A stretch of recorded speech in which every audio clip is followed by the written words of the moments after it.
most demeaning profession and the worst surviving symbol of untouchability. Unfortunately, it's still an existing reality for many Indians. Usha Salai School, along with Jan Sahas NGO, have helped these scavengers discard the baskets and move on. In a very special episode for the NDTV Usha Kushalta Ke Kadam campaign, we salute these extraordinary women of Madhya Pradesh Mandsaur district who have not only become financially independent, but have also got a special identity in society.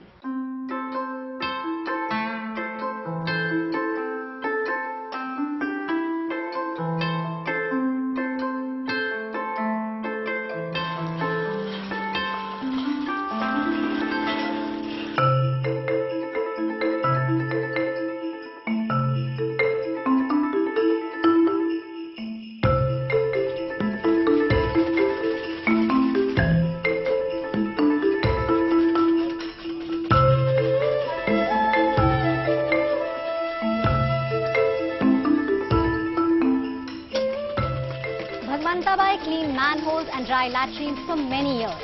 Today, she's an entrepreneur. The journey to this huge transition was not at all easy. She faced social retaliation and was boycotted as well.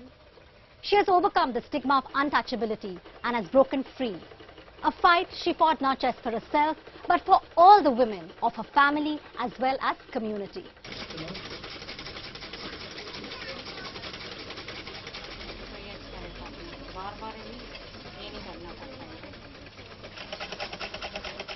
पहले महिला धोने का काम करते थे। जैसे कि शादी हुई, मेरी बचपन में शादी कर दी, फिर उसके बाद में जो माँ से आए और मेरी सास ने मुझे ये काम थोपा, मैंने करा। कभी किया नहीं है, खाना नहीं खाया मैंने दिन भर से, क्योंकि मुझे वही लगा बस खाली वो गंदगी गंदगी दिखती।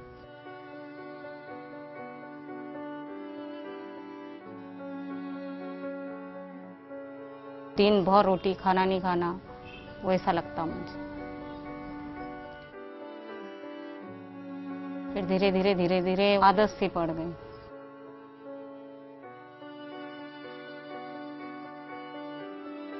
मेला ढोलने का काम करती थी, बहुत सालों से करा। मेरी सासू माँ करती थी।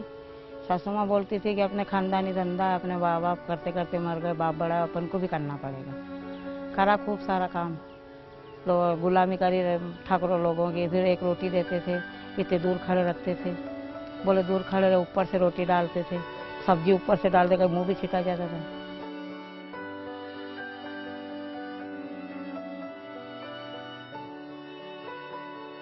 भेदभाव लगता था कि जैसे मतलब कोई चाय ही नहीं देता, मंदिर में नहीं जाने देते, पानी नहीं पीने देते बच्चों लोगों को, कि उसको पढ़ाई करते फिर भी मारते कूटते। जो क्लासों में खाना वगैरह देते हैं तो वो खाना भी ऐसा देते हैं बस पूछो मत। तो हमारे बच्चे खाने के लिए बैठते तो उनको एक रोटी देते खाते, दूसरे बच्चे बैठते उनको तो आराम से खाना खिलाते थे। पानी ऊपर से पीना पड़ता उनको।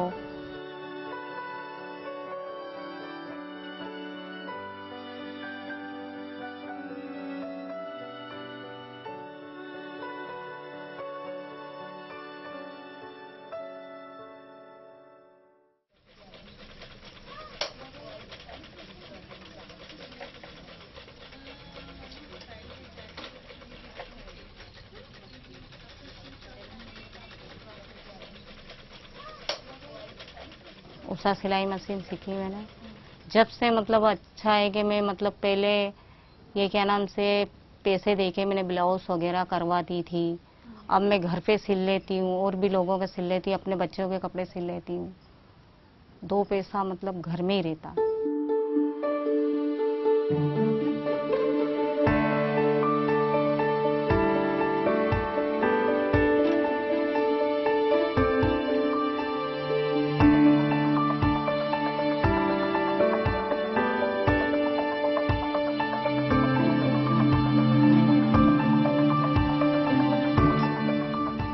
ये फर्क है नहीं कि जैसे कि पहले जो लोग अपने यहाँ नहीं आते, अब अपने यहाँ खाना वगैरह सब खा लेते, पानी वगैरह सब कुछ पी लेते, अपने घर में आ जाते हैं, बैठ जाते हैं। वो भी सिलने के लिए सिलाने के लिए आते हैं अपने घर पे, पहले नहीं आते थे। पहले वहाँ बाहर से जो भी काम होता, जो बाहर से मतलब आवाज़ लगाते।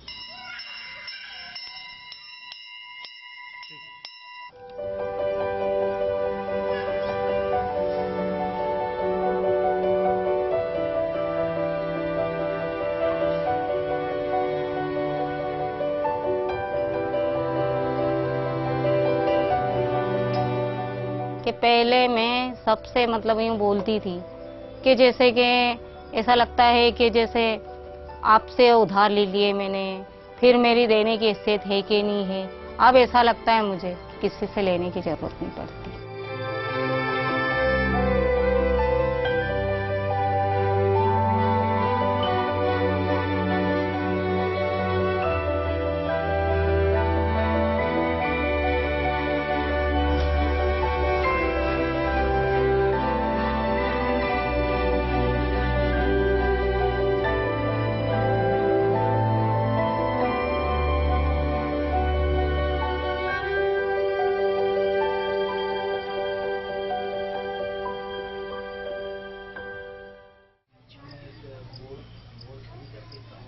मैंने पहुँचाया मेरी बहू को, सब घर भर का खाना मैं बना के खिलाऊंगी, तो 7 दिन की ट्रेनिंग दे जाके ने। तो मेरी बहू काम सीख गई तो मुझे बहुत अच्छा लगा। मेरी बहू सीखी, उसने उसकी बहुओं को सिखाया, अड़ोस पड़ोस की लड़कियों को भी सिखाया। मेरे को बहुत अच्छा लगा।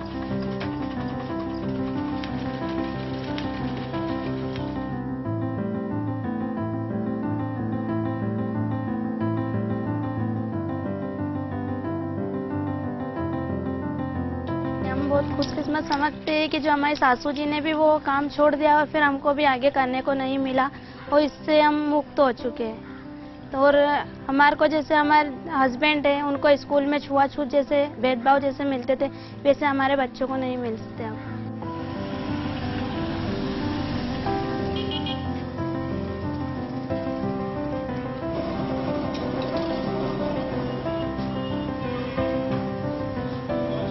पहले हमारे को मान सम्मान नहीं मिलता, अभी हम होटल पे जाके बराबरी से खाना खा सकते हैं, उनके पास बैठ के, पास में जाके बैठते। मीटिंग में जाती हूँ, पंचायत में बराबरी पे बैठती हूँ उन लोगों के, कोई गिन नहीं करता है मेरे से।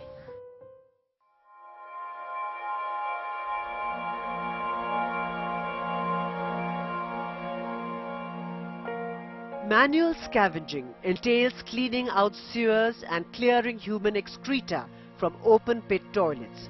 It remains the burden of certain poor, disadvantaged communities who the caste system traditionally bound to this debasing work.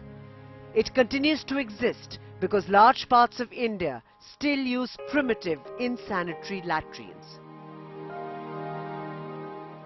Over 12,000 manual scavengers have been identified across India, 82% in Uttar Pradesh.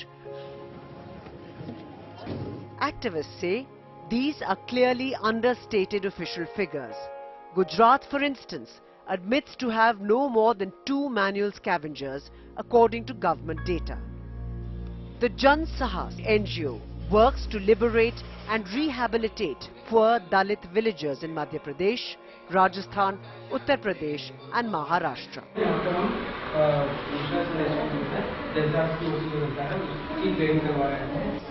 To date, it has liberated 15,000 women manual scavengers from this unsafe profession, which is also illegal under the Prohibition of Employment as Manual Scavengers and the Rehabilitation Act of 2013.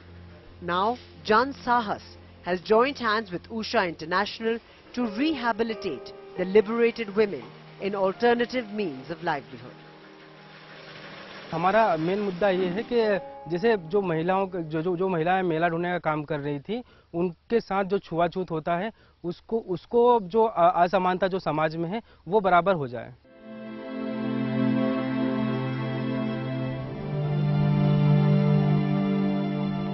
पहले तो हम मेला उठाने का काम करते थे। जब मेरी बचपन में शादी हुई उस टाइम पे ससुराल में आई और सास ससुर ने जागीरी के तौर पे हमको काम सौंप दिया। जो गांव में हेडपंप है उनमें से पानी नहीं भरने देते थे कि आप तो लेटरिन उठाने का काम करते हो, आप गंदे लोग हो, ऐसे बोलते थे। तो फिर हमने सोचा कि सही बात है, अपन से गिनना करते मंदिर में नहीं जाते, अपन छोड़ दे। तो पहले मैंने छोड़ा तो मेरा ससुर और मेरे सास ने मेरा पति कि अगर तू ये काम छोड़ देगी तो तेरे को हम छोड़ देंगे। तो मैंने क्यों भले तुम चाहे माँ बाप के वहाँ भेजो या तुम मारो कूटो कुछ भी करो, पर मैं अभी ये काम नहीं करूँगा। तो फिर वो काम छोड़ने के बाद में हमारे को इतनी मुसीबत आई कि जैसे कि हमारे को गांव में बहुत सारी दुश्मनी का सामना करना पड़ा। परेशानी आई कि वो क्या है कि हमारे को मेलाडोल ने मेरे जिठानी ने भेजा मेरे को, और वो टोकरा लेके मैं गांव में जाती थी तो वो आसपास के सब काम करके फिर आते थे हम घर, हाथ मुंह धो के फिर हम रोटी लेने जाते थे तो एक रोटी डालते थे टोकरी के अंदर और 10 रुपया देते थे। बहुत दिक्कत आती थी न, ये टोकरा तोक के ले जाते, ये पतराते तोड़ते, પછી वो ऊपर माथा पे तोकी पूरा गांव बाहर न ले जाता, तो ऊपर वो पानी मिलो ऊपर ढूंढतो।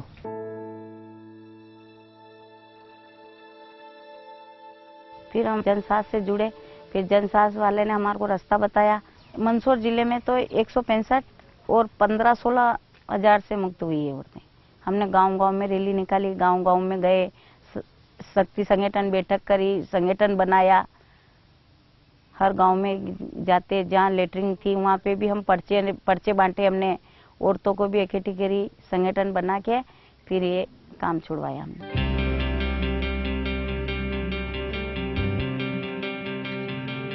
अब तो हम हमारे पैर पे खड़े हुए, हमने मजदूरी करने लगे, 150 रुपये रोज देते हैं, तो हमारा गुजारा हम खुद कर रहे हैं। हम कपड़े भी लाते हैं, बच्चे को भी पढ़ा रहे हैं। हमारे बहू बेटे हमारे चले सीखने जाते हैं तो हम रोटी बनाते हैं, बाल बच्चे को अगरते हैं, अच्छा पालन पोषण कर रहे हैं हमारे बहू, तो हमारे को भी अच्छा लग रहा है। आगे बढ़ रही है हमारी बहू, तो हमारे को भी अच्छा लग रहा है कि इसलिए हमने कह दिया सिलाई सीखो, और हमने हमारे बहू को हमने आगे बढ़ेगा तो हमारे को भी अच्छा लगेगा, अपना परिवार बढ़ेगा आगे तो अपने को अच्छा लगेगा। पहले पे पानी पीते तो ही अबड़ाते लोग, छुआछूत करते पहले, अब नहीं करे, अब नहीं करते अब कोई भी, अब एक समान है सब। आज हम खुश है, उषा मशीन के कारोबार में लग गई है औरतों, आज बहुत खुश है।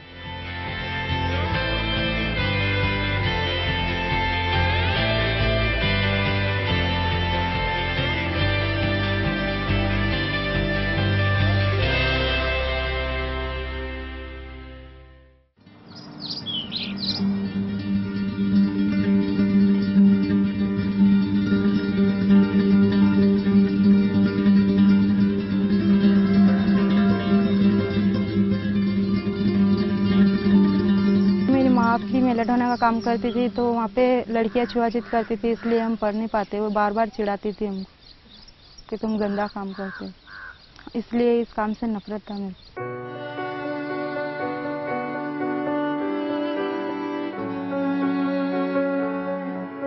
तो फिर भी शादी हो गई तो मेला ढोने वाला ही परिवार मिला, तो वो मेरे से काम करवाने की बोला, तो मैंने नहीं किया ये काम। तो उन्होंने बोला कि करना पड़ेगा, तो फिर मैं ससुराल वहाँ पियर चली गई थी। उसके बाद में इन्होंने कहा कि मैं नहीं करूँगा ये काम, तो वह फिर मैं आ गई। तो फिर भी लड़ाई नहीं करने लगे, फिर चली गई थी मैं यहाँ से।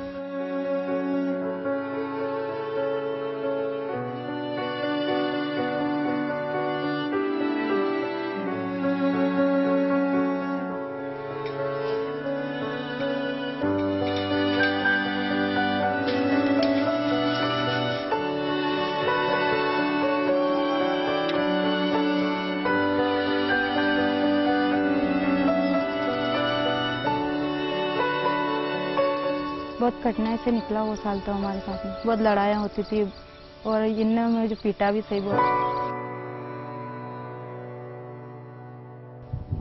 फिर भी नहीं समझते? हस्बैंड है? कहाँ गए थे? चित्तौड़ गए थे ना, वो रैली निकली, यात्रा निकली थी ना 1 महीने की, तो उसमें गई थी मैं 8-10 दिन के लिए।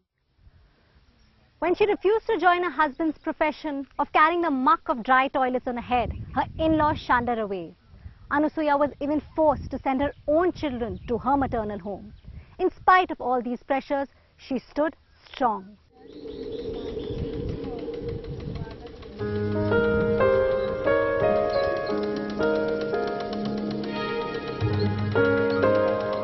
ये उषा सिलाई स्कूल के बारे में मेरे को पता चला कि ट्रेनिंग हो रही, तो मेरे पति और हम दोनों गए थे वहाँ पर। मेरे पति भी साथ में रहे मेरे, और फिर वहाँ पे वो सिलाई सीखी। उसके बाद में घर पे लाए मशीन, वो वहीं से दी उषा स्कूल से।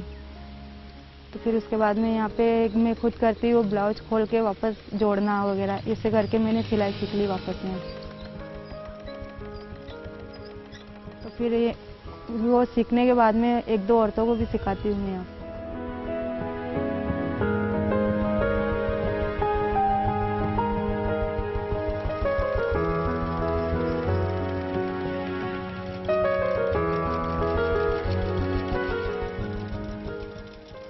जब पढ़ाई के साथ साथ मेरे को सिलाई करना भी अच्छा लगता था, तो मैंने सोचा कि मैं स्कूल में जाऊँ, स्कूल उषा सिलाई स्कूल में, और वहाँ से सिलाई सीख।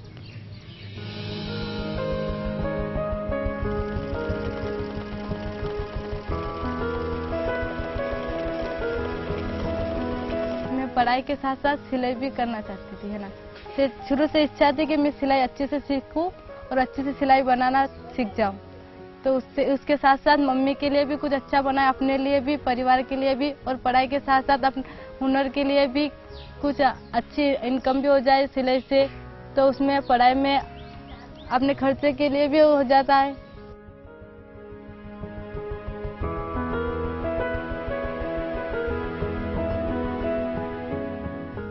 जब मैंने मेला ढोलना छोड़ा तो मेरी पत्नी ने मेरे लिए लड़ा, उसके लिए मैं आज उसको सपोर्ट करूँगा और आगे वो उषा सिलाई मशीन को और अच्छा चलाए।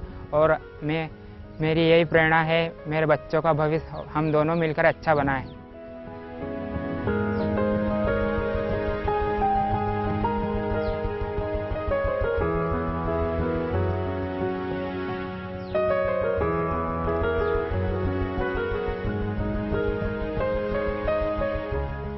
अच्छा लगता है कि अब किसी की जरूरत नहीं अपने, पहले बहुत दिक्कत आती थी।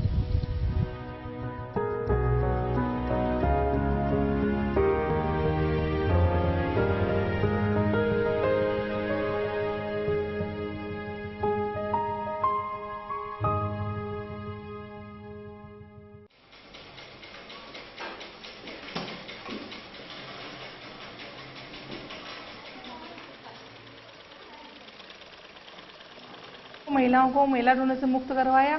फिर मैं यहाँ सीख रही हूँ सिलाई, और यहाँ सीख के महिलाओं को मीटिंग करके उनको बता रही हूँ मैं भी सिलाई सीख रही हूँ, अपने घर के कपड़े सिलती हूँ, और लड़कियों को भी सिखा रही हूँ। जो मुझे आमदनी हो रही है 2 पैसे की, तो मैं अपने ऊपर भी खर्च करती हूँ। अगर बच्चे बीमार होते हैं तो खुद अपने पास पैसा रहता है, आमदनी आती है सिलाई सिखाने से, और कपड़े सिलती हूँ तो खुद इलाज करवा लेती हूँ बच्चों का। पहले नहीं करती थी तो मुझे एक पैसे के लिए मोहताज होना पड़ता था, और पति कमा के लाएगा तो मुझे वो पैसा देगा, उनसे मांगती थी, वो देते तो मैं अपनी खुद की खरीदारी करती थी, नहीं देते तो नहीं कर पाती थी।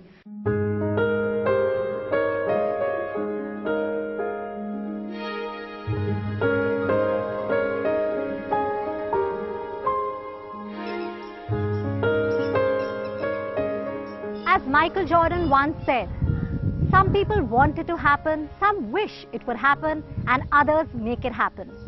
Bhagwantabai and Anusuya have made it happen for themselves, their families, and their communities, in the process inspiring many young women to break off social barriers and come into their own.